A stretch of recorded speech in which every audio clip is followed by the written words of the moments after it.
aspects. And I think it's important to start with some good news. It may surprise you, given the current occupant of our White House, but the majority of the United States, the vast, vast majority of the United States, not only believes that climate change is real, but they very much care about climate change.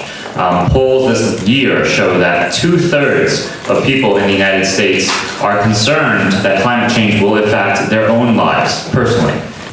And perhaps most importantly for our topic here today, a majority of the United States believes that we should halt expansion of offshore drilling. A majority believes we should halt expansion of coal. A majority believes we should halt expansion of nuclear. And a majority believes we should halt the expansion of fracking in the United States. Basically what has happened since 2010 is that in the United States is that coal power has dropped by 33%. So what's replacing all that electricity that used to come from coal? 2/3 of that gap is being filled by gas. 1/3 by wind and solar. Today, the electricity in the United States, 30% comes from coal still. 34% comes from gas. 20% from nuclear. And just 7% from wind and solar. 7%. It still goes into the same atmosphere. And that climate change that results has dire impacts on all those places I just named. And so while our current carbon accounting does not count on the ledger that is the US's contribution to climate change, those exports are indeed the US's contribution to climate change as well. Now, where did this increase in oil and gas come from?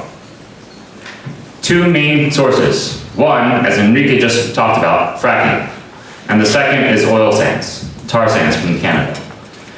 Fracking is now 2/3 of natural gas production in the United States. 2/3 of our gas production. It's not just gas, it's also oil. It's the same deal.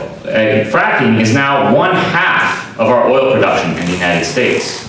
And again, since 2000, non-fracked oil production went down, while fracking drove overall oil production up by 60% since 2000.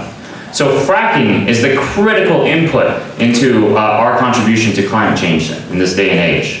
And it's not just climate change, of course. We just heard from Enrique a detailed description of how fracking affects the lives of people here and now through the contamination of air and water and health effects. Well, in the United States, there are 9 million people who live within 1 mile of a fracked oil or gas well. That's 9 million people who on a daily basis are exposed to the risk of their air or their water being subjected to the noxious fumes that come from fracking for oil and gas. So how is it if the United States public is pushing for limiting fracking, limiting our dependency on fossil fuels, how is it that our dependency is only growing in many respects? How is it that we have this flood of oil and gas? It is because, in short, the fossil fuel industry has captured our federal government. We don't change our contribution to climate change. We don't change the very real impacts on our air and water. Corporate lobbying and corporate campaign contributions drive policymaking in Washington, D.C. For every $1 we spend, corporate polluters spend $23.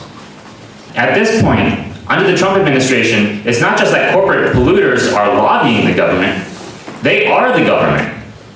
Under the Trump administration, our current Secretary of State is the former CEO of ExxonMobil.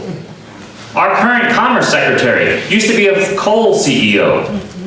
And perhaps there's no clearer example than the current head of our Environmental Protection Agency, Scott Pruitt.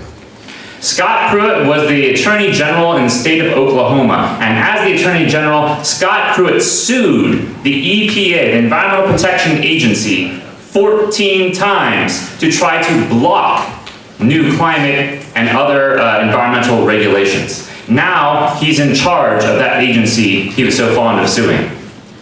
While he's an unabashed champion of fracking, back again when he was in the Attorney General in Oklahoma, he received from an oil company a statement against new regulations on fracking.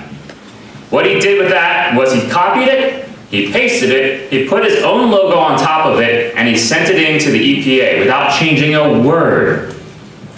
And that is why many people now call Scott Pruitt essentially a stenographer for the fossil fuel industry in the United States. We marched and surrounded the White House demanding action to take on climate change. And we will continue demanding that. We'll continue growing, though this administration is not listening. If we do our job by the last day of this administration's presidency, that 200,000 will have multiplied. Because this administration and its polluter-friendly agenda will not always be with us.